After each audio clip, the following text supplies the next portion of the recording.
Hi, everyone. This is Dorothy. I hope you're doing well today, and welcome to Life Lessons.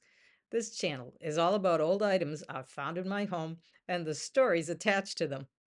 In today's video, we'll be talking about my father's time in the military during World War II in the Army Air Corps. I didn't know a lot about his time in the military, which is understandable considering he had completed his service almost 20 years before I was born. And by then, his concerns were focused on family, job, money, or education, things like that. So I decided to find out what I could about his time there through his uniform, photos he had taken, and the few stories he had told us. My father began his time in the military in September 1942. He was assigned to Chanute Airfield in Rantoul, Illinois. Chanute Airfield was the home to the Air Corps Training School, a bustling center of activity and innovation for the United States Army Aircorp. The airfield served as a training ground for new recruits, learning the latest advances in aeronautical engineering and mechanics. On any given day, the hum of airplane engines filled the air as pilots practiced touch-and-go landings on the long runways. Inside the numerous hangars, mechanics fine-tuned aircraft engines and pored over diagrams of complex systems. The training started with basic tool instruction, moving on to studying airplane parts systems, instruments, engines, and propellers. After that, they focused on engine replacements, pre-flight checks, daily inspections, and more detailed periodic inspections. Then they spent as much time as they could practicing before being deployed. In addition to my father's training in aircraft mechanics, he also excelled at the target range. I remember being told he was offered training to be an Army sniper, but his love for aircraft and engines won out, starting him on his career forward in life. Upon completion of his time at Chanute Field, he received the Ground Forces insignia, signifying completion of training and assignment to Ground Forces, and his diploma, displaying his accomplishments at the Air Force's Technical School. I can't help but wonder, though, do things happen because of one's life's path, or perhaps a coincidence? Because when it came time to be deployed, my father had been exposed to the measles and was prevented from leaving with those he had spent all his time training with. Those men were deployed to Britain, and later on, word would arrive that a bomb had struck the unit, killing many of those he knew. And so, after regaining his health, my father was deployed to Hickham Airfield in Hawaii.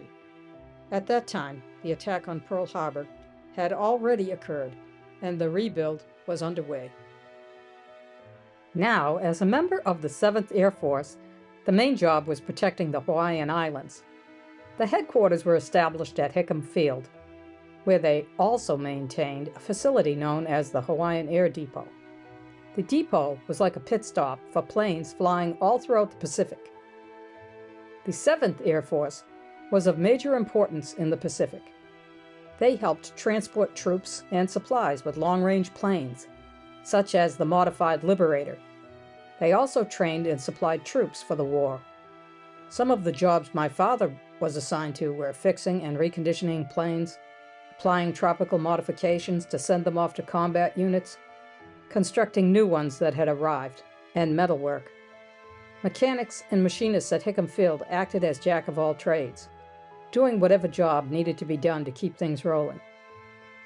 In 1944, the 7th Air Force joined forces with the 13th Air Force and the 5th Air Force to create the United States Far East Air Forces.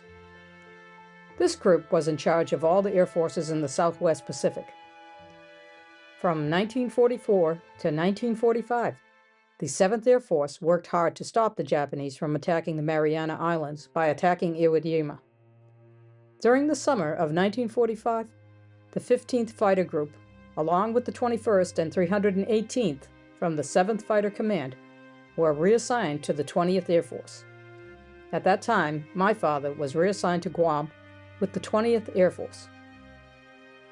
In 1941, Guam had also been invaded by Japanese forces shortly after the attack on Pearl Harbor, but on July 21, 1944, the Marines conducted a successful amphibious landing on the western coast of Guam deploying nearly 60,000 troops. The battle culminated in the defeat of the Japanese forces occupying the island, restoring Guam to U.S. control. Both Guam and Hawaii became strategic locations for the Allied forces. Hawaii served as a crucial base for American operations in the Pacific, while Guam, with its airfields and deep water port, proved to be an important staging point for the 20th Air Force's bombing missions. The 20th Air Force consisted of multiple air corps, mainly as a strategic bombing force to carry out raids on Japanese targets in the Pacific, ultimately aiming to bring an end to the war. All the while, my father and so many other men carried on in their duties on the ground. Continuing to work as a machinist and mechanic in Guam, he also performed essential jobs at the battery depot, ensuring that the batteries needed for the B-29s, Jeeps, trucks, etc. were at the ready. Though the 20th Air Force was also part of the secretive Manhattan Project involved in the bombing of Hiroshima and Nagasaki, most of the men assigned there were unaware of the specifics of the project. The ground crews, known as the 4th and 3rd echelons of each squadron, spent their days repeating their assigned tasks until word finally arrived of a ceasefire with Japan on the 14th of August 1945, followed by the formal signing of surrender terms, which took place on board the battleship Missouri in Tokyo Bay.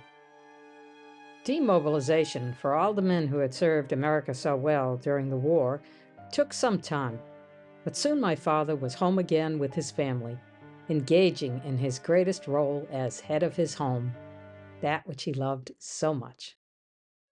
I started this segment of life lessons by looking at my father's uniform and wondering about the different insignias that are sewn on it. I had very little knowledge about this, other than knowing he had served in Hawaii and Guam.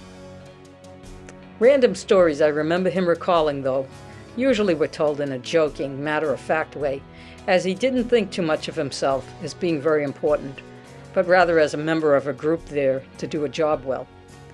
One time, he did talk about that there was a Japanese prisoner of war who had escaped and was found hiding in the latrine. Another time, a plane, possibly a B-29, had crash-landed on the runway because the runways weren't in the best condition. And then there was the infamous tale of eating too many fresh pineapples in a pineapple field in Hawaii and the consequences thereof. You know, I'm glad to say he served his country well, and I'm proud of that. He lived to be 95 years old and spent most of his working years as a mechanic, so those skills were put to good use. Well, I hope you enjoyed learning about this fascinating chapter in history by way of my father's uniform, photos, and this story, and I hope you'll join me again as I do a deep dive into more items from the past. And remember, please don't forget to hit the like button and subscribe to my channel for more historical content. You never know what I'm going to find. And I'll see you in the next video. Thanks for watching.